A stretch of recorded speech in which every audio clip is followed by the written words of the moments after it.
যশোরের ঝিকরগাছায় private car নিয়ন্ত্রণ হারিয়ে সড়কের পাশের গাছে ধাক্কা লেগে এক যুবক নিহত এবং তার স্ত্রী গুরুতর আহত হয়েছেন।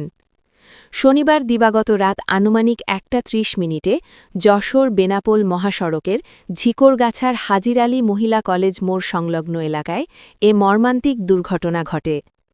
নিহত মিশাল ঝিকরগাছা পৌরসভার কৃষ্ণনগর গ্রামের এমদাদুলের ছেলে।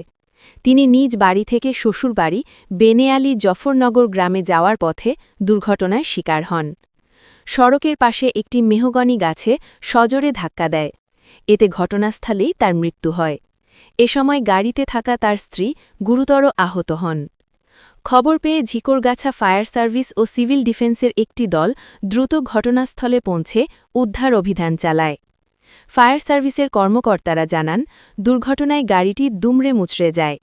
আহত নারীকে উদ্ধার করে দ্রুত হাসপাতালে পাঠানো হয় এবং নিহতের মরদেহ আইনগত প্রক্রিয়ার জন্য সংশ্লিষ্ট কর্তৃপক্ষের কাছে হস্তান্তর করা হয়েছে।